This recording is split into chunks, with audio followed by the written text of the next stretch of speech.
चीन के सूबे गुआंगजी में सैलाब के नतीजे में कम से कम 6 अफराद हलाक हो गए। शहरों में निज़ाम ज़िंदगी मफलूज हो गया। इलाके में शदीद बारिशों के बाद आने वाले सैलाब जगह जगह पानी खड़ा है, जबकि अंडरपासेस में भी पानी जमा हो गया है।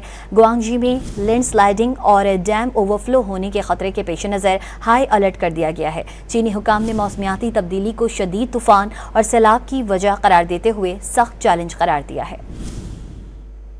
चीन के सूबे गुआंगजी में सैलाब के नतीजे में कम से कम 6 अफराद हलाक हो गए। शहरों में निज़ाम ज़िंदगी मफलूज हो गया। इलाके में शदीद बारिशों के बाद आने वाले सैलाब जगह जगह पानी खड़ा है, जबकि अंडरपासेस में भी पानी जमा हो गया है।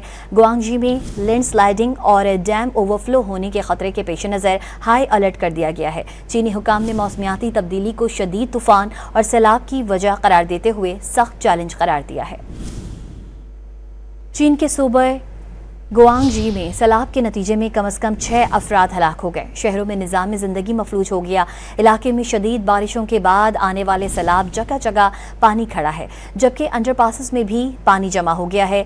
गुआंगजी में लैंडस्लाइडिंग और डैम ओवरफ्लो होने के खतरे के पेश नज़र हाई अलर्ट कर दिया गया है। चीनी हुकाम ने मौसमियाती तब्दीली को शदीद तूफान और सैलाब की वजह करार देते हुए सख्त चैलेंज करार दिया है।